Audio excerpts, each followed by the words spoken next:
একটা জটিল শারীরিক অবস্থা নিয়ে আমাদের নেত্রী আজকে চিকিৎসার জন্য বিদেশে যেতে হচ্ছে।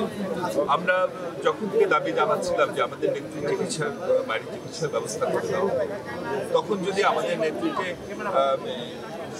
চিকিৎসার সুযোগ করে দেওয়া হতো, যেটি তার প্রাপ্য ছিল, কিন্তু সেই সুযোগ তাকে করে দেওয়া হয়নি। প্রতিহিংসা করার অবৈধ প্রধানমন্ত্রী শেখ হাসিনা তিনি তাকে না দিয়েছেন মুক্তি, না দিয়েছেন চিকিৎসার কোনো ব্যবস্থা করে দিয়েছেন, যার জন্যে আজকে এতদিন পরে তার অসুস্থতাগুলো দীর্ঘসূত্রিতার কারণে জটিল পর্যায়ে গেছে। যে কথাটি বলছিলাম, এক জটিল শারীরিক অবস্থা নিয়ে তাকে আজকে চিকিৎসার জন্য বিদেশে যেতে হচ্ছে। আমরা আজকে আমাদের সারা দেশের 16 কোটি মানুষের কাছে অনুরোধ জানাবো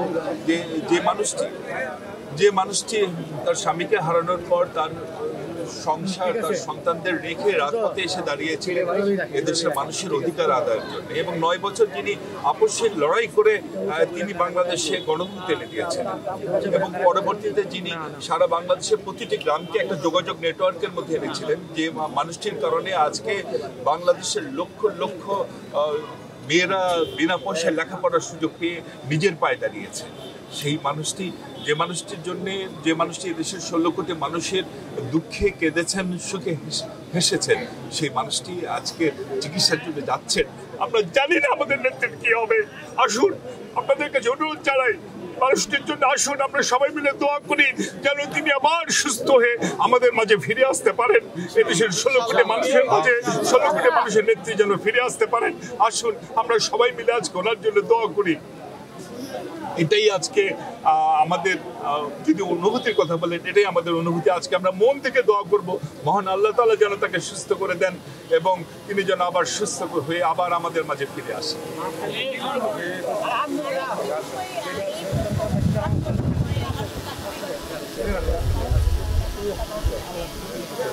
জি,